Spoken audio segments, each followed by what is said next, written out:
and dreams, and we're going to talk quickly about dreams in this segment.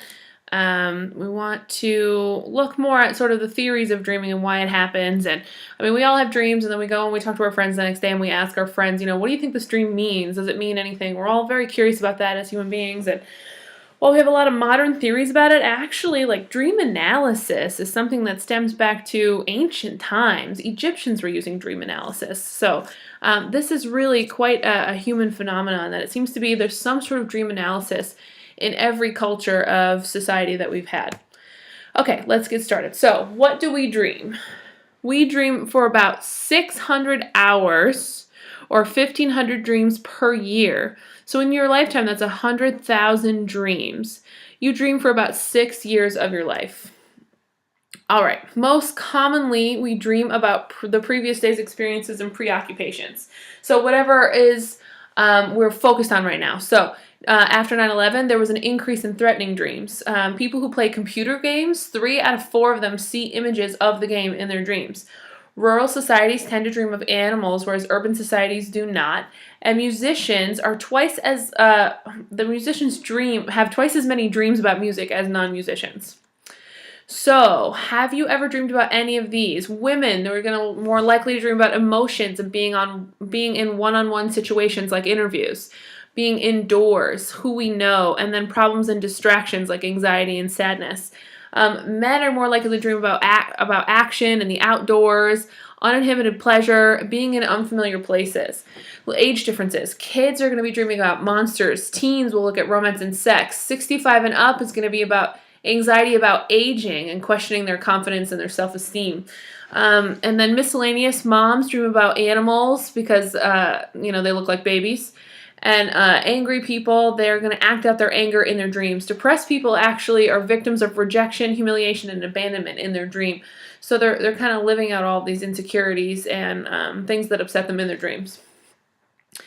Whoa, that slide's really big. So it says actually dreams and mental activity during sleep. So NREM sleep, non-REM sleep. This is vague. You can actually dream during non-REM sleep, but they're going to be vague. It's going to be partial images and stories. They're going to be really friendly, non-aggressive, and much shorter. In REM sleep, you're going to have more dreams occurring. They're going to be more vivid, more aggressive, more emotional and goal-oriented, and longer. Nightmares versus night terrors. Okay, so everyone's had a nightmare. We go through them every year. We go through about 2 on average per year. And they occur during the REM sleep. And nightmare is just a bad dream. Your body is paralyzed for this. So, fun facts. You average about 2 a year, but they're spawned by traumatic events. So if you didn't have traumatic events that year, you most likely won't have them. But typically every human being goes through some form of traumatic event every year. It's very relative, right? So these are related to anxiety and depression, and they've been linked to creativity in children. So children that have nightmares frequently are found to be more creative. Night terrors. This is actually a sleep terror disorder. It occurs during non-REM sleep, and your body isn't paralyzed. So this causes extreme fear, screaming, punching, kicking, sweating. People will also often have panic attacks during a night terror. Lots of different health issues can occur. It's like the body is awake and experiencing an incredibly traumatic event, except that you're sleeping. All right, so let's look at the brain during REM sleep. Brain activity and REM sleep, we had our primary visual cortex is off, meaning the occipital lobe is shut off. So this is why we have no vision, no sight during this time.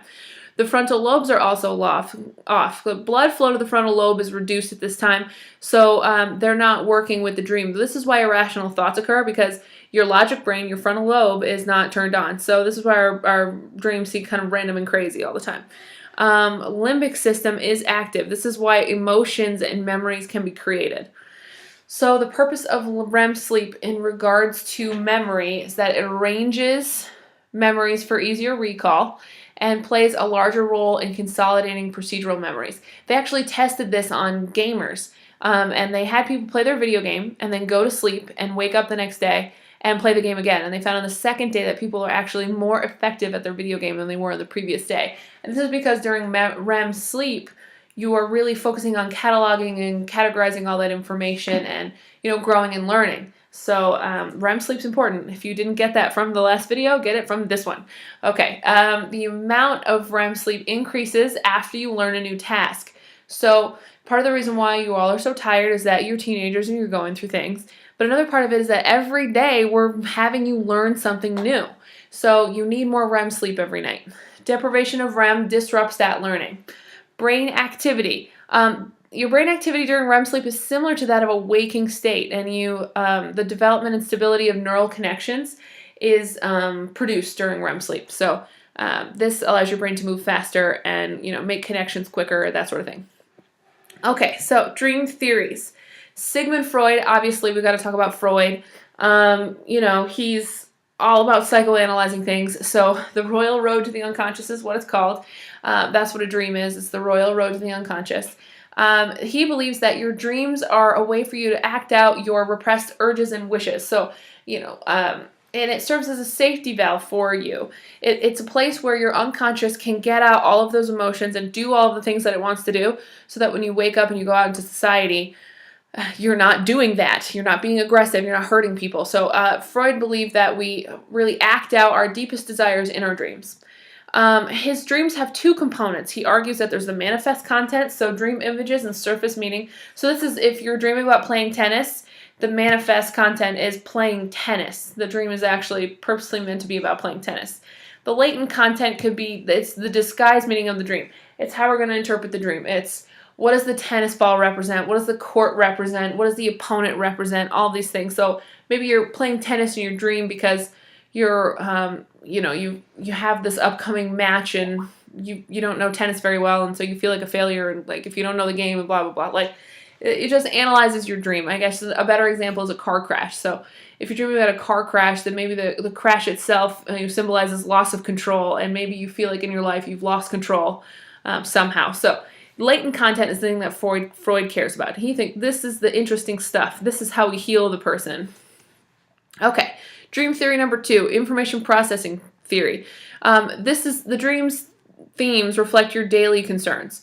So environmental cues can influence your dream. This is why, like, when you're sleeping and someone puts your hand in water, you might wet the bed. You guys have all seen that on some silly movie somewhere, right? Or if your phone's ringing, then you dream about your phone ringing in your sleep, or the dog barking, or music playing, etc. This theory believes that you incorporate your environmental cues and you dream about daily concerns. And so because of that, water, phone ringing, dog barking can all transcend into your dream. Dream theory number 3, activation synthesis theory. This is by Hobson and McCarley, and they held 2 beliefs.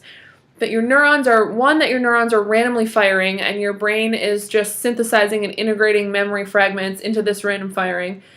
And emotions and sensations are internally triggered, and the meaning comes from the way the dreamer makes sense of the dream. So basically, activation synthesis theory says that dreams don't mean anything at all. All it is neurons firing in your brain, making assumptions, putting things together, that typically wouldn't be put together, and making assumptions about things and then wrapping it all up so that it makes some sort of chronological storyline. So dreams don't mean anything. It's just your neurons firing. Okay, dream theory number 4, physiological function theory. This theory argues that we're going to provide the brain with periodic stimulation in order to help the neural pathways grow and develop. So basically, your brain's just doing push-ups. It's just getting physically more fit so it can function better at its task. So why don't we remember our dreams? Well, there's a lot of different reasons we don't remember our dreams. The first is that our frontal lobes aren't very active, and this is where we kind of process and catalog information and send it to the memory. Neurotransmitter production is down, and this affects processing and storage in the brain. We aren't woke up in the middle of our dreams. So if you're woke up in the middle of your dream, you will remember it. But because we're not woke up in them, we tend to complete the dream all the way through and then move on to the next thing. Meaning enhances recall. Throughout all things we talk about with the brain, associating meaning enhances recall, which is why I'm always arguing and stressing with all of my students that you've got to give everything meaning. You can't just try and memorize things the way they are. You've got to give everything meaning in order for you to be able to recall it. So dreams are bizarre and they lack meaning, so it's hard for us to remember them because we don't have anything to attach it to that means something.